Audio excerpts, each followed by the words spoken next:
Disclaimer. इस video का उद्देश्य धार्मिक आस्था, पौराणिक मान्यताओं और सांस्कृतिक परंपराओं की जानकारी देना है। इसमें प्रस्तुत कथाएं विभिन्न स्रोतों और मान्यताओं पर आधारित है, जिनका उद्देश्य केवल जानकारी और श्रद्धा को बढ़ावा देना या किसी भी प्रकार के अंधविश्वास फैलाने या किसी धर्म विशेष की भावना को ठेस पहुंचाने का प्रयास नहीं है। दर्शकों से निवेदन है कि वे इसे श्रद्धा और समझदारी के साथ देखें। बाबा धाम देवघर में पूजा करने विशेष रूप से क्यों जाते हैं, इसके पीछे धार्मिक, पौराणिक और आध्यात्मिक कारण है। नीचे एक, श्रावण मास भगवान शिव को अत्यंत प्रिय है। सावन महीना भगवान शिव का सबसे प्रिय महीना माना जाता है। इस पूरा महीने में शिव की पूजा, रुद्राभिषेक, जलाभिषेक, व्रत आदि का विशेष महत्व है। इसलिए भक्त इस पावन महीने में शिव के दर्शन और जल चढ़ाने के लिए बाबा धाम जाते हैं।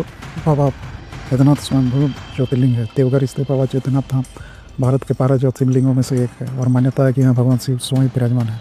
यहाँ जल चढ़ाने से मनोकामनाएं पूर्ण होती है। 3, पौराणिक कथा। रावण द्वारा शिवलिंग स्थापना। मान्यता है कि रावण ने शिव को प्रसन्न कर यह शिवलिंग प्राप्त किया था और उसे लंका ले जा रहा था। रास्ते में देवघर में उसने शिवलिंग रखा और वह वहीं स्थापित हो गया। इस स्थान को बहुत ही चमत्कारी और शक्तिशाली माना जाता है। कांवड़ यात्रा की परंपरा। सावन मास में लाखों श्रद्धालु सुल्तानगंज से गंगा जल लेकर पैदल चलते हुए देवघर तक की यात्रा करते हैं, बाबा को जल चढ़ाते हैं।